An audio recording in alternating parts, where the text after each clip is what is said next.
Hello guys, welcome back to our channel. അങ്ങനെ രോഹൻ്റെ പിറന്നാൾ ആഘോഷത്തിനായി രോഹൻ്റെ വീട്ടിലെത്തിയിരിക്കുകയാണ് പ്രതാപ് വർമ്മയും കുടുംബവും. രോഹൻ ആ പ്രൊപ്പോസലുമായിട്ട് മുന്നോട്ട് വരുമോ എന്നുള്ള ഭയത്താൽ പോകില്ലെന്ന് ഋതിക പറയുമ്പോൾ എന്ത് വന്നാലും ഞാൻ നോക്കിക്കൊള്ളാമെന്ന് പറയുകയാണ് യാമിനി. അവർക്കൊപ്പം തന്നെ രോഹനിട്ട് പണി കൊടുക്കണമെന്ന ലക്ഷ്യത്തോടെ അംബികയും ദീപക്കും പോകുന്നുമുണ്ട്. പിന്നീട് കാണിക്കുന്നത് ഋതികയുടെ പിന്നാലെ നടക്കരുതെന്ന് പറഞ്ഞുകൊണ്ട് രാജുവിന് നേരെ പൊട്ടിത്തെറിക്കുന്ന സാഗരാജനെയാണ്. രാജു അയാൾക്ക് കണക്കിന് തന്നെ മറുപടി കൊടുത്തു വിടുന്നുമുണ്ട്.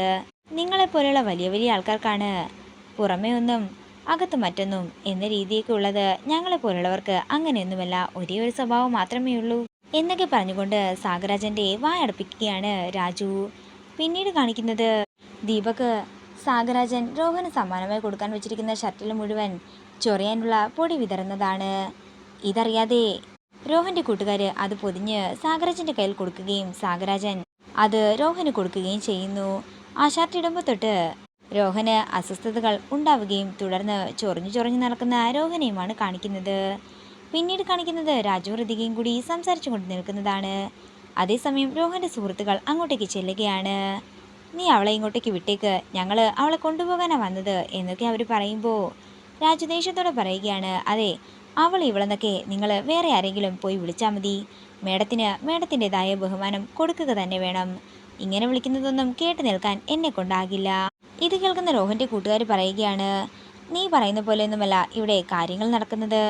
രോഹനെ ഞങ്ങളുടെ നല്ലൊരു കൂട്ടുകാരൻ തന്നെയാ. ഞങ്ങൾ പറയുന്നതിൻ്റെ അപ്പുറം അവൻ പോകാറേയില്ല. അതൊക്കെ പതിയെ മാറിക്കൊള്ളുമെന്നും അപ്പോൾ നിങ്ങൾക്കിത് താങ്ങാൻ സാധിക്കില്ലെന്നും രാജു പറയുമ്പോൾ അങ്ങനെയൊന്നും ഉണ്ടാകില്ലെന്നും ഞങ്ങൾ പറയുന്നതിൻ്റെ അപ്പുറം രോഹൻ പോകില്ലെന്നും തർക്കിച്ചുകൊണ്ട് നിൽക്കുകയാണ് രോഹൻ്റെ കൂട്ടുകാർ. തുടർന്ന് രാജു ഋതികയെ അവിടെ നിന്നും വിളിച്ചുകൊണ്ട് പോവുകയാണ്. പിന്നീട് കാണിക്കുന്നത് കേക്ക് മുറിക്കുന്നതാണ്. രോഹൻ കേക്കിൻ്റെ ഒരു പീസ് മുറിച്ച ഉടൻ തന്നെ രോഹൻ്റെ അമ്മ പറയുകയാണ്, മോനെ ആദ്യത്തെ പീസ് ഋതികയ്ക്ക് തന്നെ കൊടുക്ക്. ഇത് കേൾക്കുന്ന രാജു ഞെട്ടലോടെ രോഹനെ നോക്കുകയാണ്. തുടർന്ന് ഋതികയ്ക്ക് തന്നെ ആദ്യത്തെ പീസ് രോഹൻ കൊടുക്കുന്നു. അതിനുശേഷം രാജുവിൻ്റെ കയ്യിലേക്ക് ഫോൺ കൊടുത്തതിന് ശേഷം രോഹൻ പറയുകയാണ്, രാജു ഞങ്ങളുടെ കുറച്ച് നല്ല ഫോട്ടോസ് എടുത്തു തരണം. അങ്ങനെ ഋതികയുടെ തോളിലൂടെ കൈയിട്ട് ഋതികയോട് ചേർന്ന് നിൽക്കുകയാണ് രോഹൻ. ആകെ തകർന്ന മനസ്സുമായി അവരുടെ ഫോട്ടോ എടുക്കുന്ന രാജുവിനെ കാണിച്ചുകൊണ്ട് ഇന്നത്തെ പ്രൊമോ വീഡിയോ ഇവിടെ തീരുകയാണ്. വീഡിയോ ഇഷ്ടമായെങ്കിൽ മറക്കാതെ ലൈക്ക് ചെയ്യുക, ഷെയർ ചെയ്യുക, കമൻറ്റ് ചെയ്യുക.